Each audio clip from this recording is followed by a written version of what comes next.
Hey, what's up guys? Today we're doing another Elegance, but in this particular one we're only going to fit one set. We always recommend to putting on two sets so that you can turn much easier.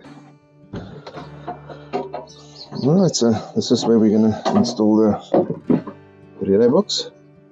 We're going to probably put it somewhere. We're all only installing one set, but I'm going to have two relay boxes here so that if the customer decides to put a second one in later, then it will already be in the right place.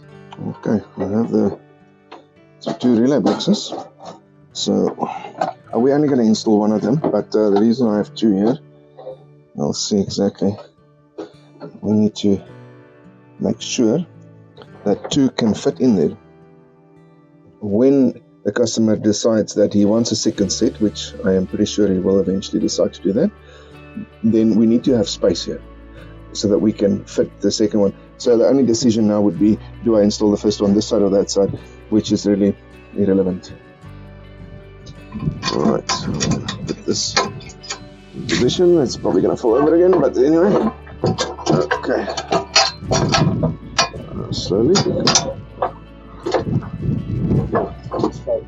Okay, let's see if this is going to be in the way. This is perfect.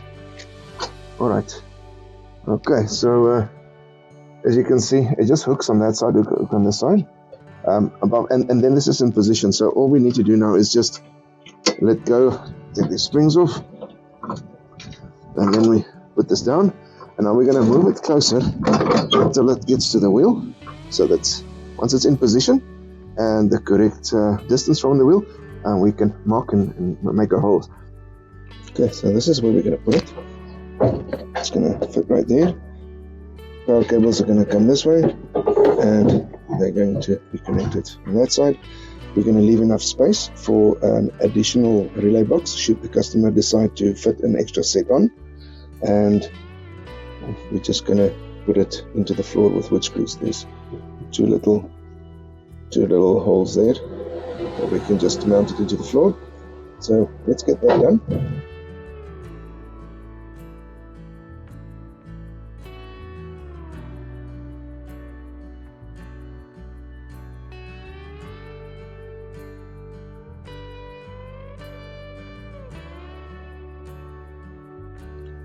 The relay box has got a switch on top, and this switch is to switch off everything that goes to the PC board and everything else. Power comes from the battery, it goes to the circuit breaker first. From the circuit breaker it goes into the PC board. Now when you're not using your Caravan, you can switch it off, and if you want to use it, you can switch it on. It will power the system.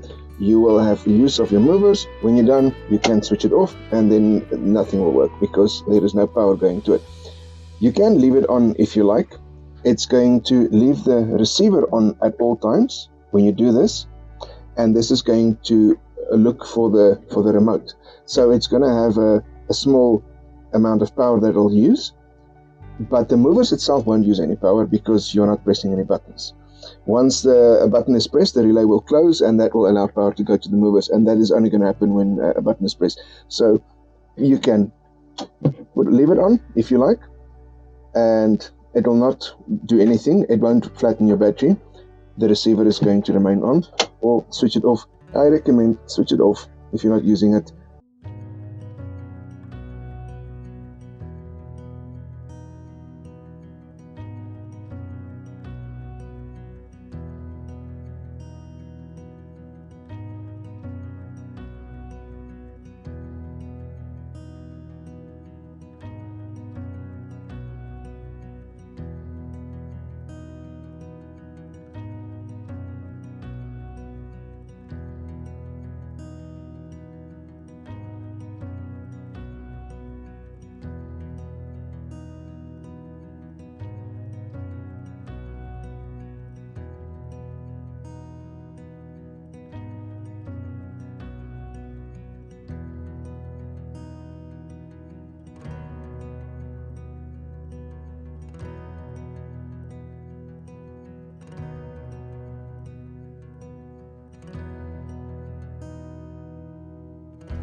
Alright, the do's and the don'ts about engaging your caravan movers.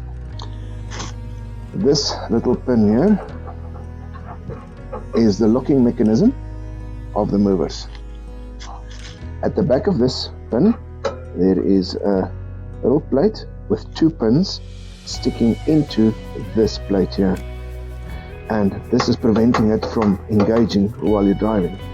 So when you push this pin in, it will release it and you will be able to engage your movers. So if this is not going in all the way, it means it will hook, and if you put your tool over this 19, which I'm going to show you in a minute, and turn it and it hooks, don't force it because you can break it. If you do it correctly, it shouldn't give you any hassles ever. So I'm going to do that now. So it is going over. Your tool is automatically pushing that pin in over the 19. I can turn it. The first 90 degrees should be really easy until the roller touches the tire. The next 90 degrees will be a little bit harder, not hard, just harder. Push it in, and now it will lock in place. When you pull your tool out, this little pin should jump out again, locking the movers in the engaged position. The movers are now engaged. The roller is against the tire. There is a pressure applied to it to make sure that when it turns around, it does move your wheel. And this is popped out to make sure that it is locked into the engaged position so it doesn't pop out while you're using your movers. So to disengage it is the same process, but important to note is the pressure that this roller is applying to the tire. You're going to feel it in the handle. So when you put it over and start moving it, it's going to jump and you have to catch it. It's not hard, but it's there. If you're not expecting it, it could slip out of your hand. So you're gonna just pull it a little bit, and you can see it gives a little jolt there, and I have it. So this goes over, move it, make sure it moves easy, engage it, pull it out. Let's pull it out over there, not in there. That's it.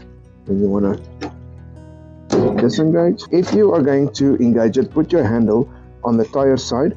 If you're going to put it on top here and move it, you're going to find out that you're going to hit the floor and won't be able to turn anymore. So you want to turn it, put it horizontally, more or less, on the tire side, turning it up and over, and that's it engaged. How to use your remote. The orientation of your remote is, this is the front end of your Caravan and this is the back side. So this is the way you would hold it. If you want to go forward with your remote, you're going to press the one with the 2 arrows going forward. That would move the left hand side and the right hand side at the same time and move straight forward. Put it on, and then I press that one. It's going to go straight forward. If I want to turn, now this is where a double axle with a single set makes a difference. You cannot turn the one wheel forward and the other wheel backwards. If you do this, you'll break the gearbox, and it will not be covered under guarantee because you cannot do that with this. So if you want to turn, you're going to press either left or right. So in this case, let's say we want to turn left. So we're going to press the right hand wheel to go forward so that it pushes it left. But you can't hold it in. And you can hear how it's battling. So then you have to go a little bit straight and then turn a little bit. A little bit straight and turn a little bit. A little bit straight, turn on. And this is the process with turning with the double axle with only one set in. Now what you can do is you can lower the jockey wheel to lift up the rear wheel. It will never be in the air, but that's what we're going to do. Okay, so now we've dropped the jockey, which means it's going to take a little pressure off the back wheels. Not a hell of a lot. You can still see that there's still pressure on it.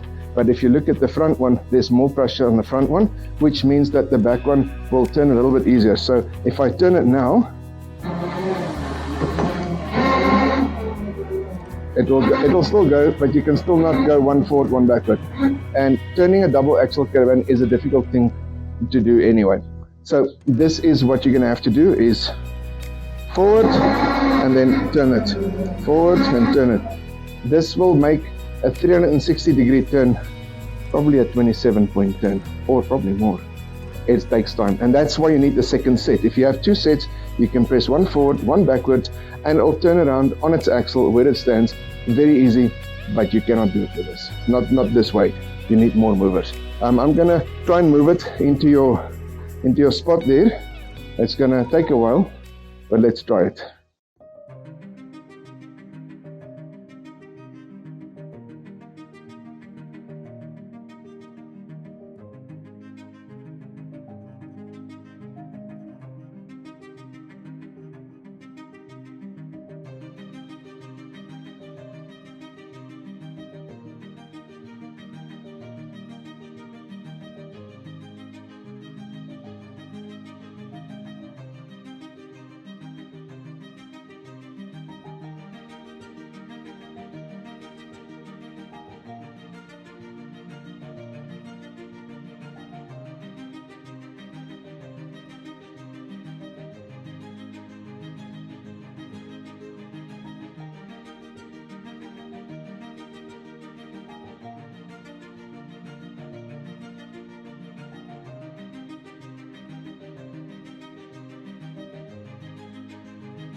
Okay guys, we're done. Unfortunately the Caravan doesn't fit under the carport. It's a little bit too high, so we had to bring it all the way back. But on the video you guys see how difficult it is to move it if you have only one set. So it's always recommended to have a second set of movers on any double axle Caravan. If you put only one set, this is what you're going to get. And you're going to get something there. And you see I have to help it as well, because we want to turn in such a small space. I have to help. If I don't help, it'll not make the turn. If you have a second set, you won't need any help. It'll just turn. The carport is just a little bit low. It doesn't fit in. So he's definitely going to have to raise this up at least by, I want to say, by 15 centimeters at least. Anyway, guys, that's it. I will see you guys on the next one.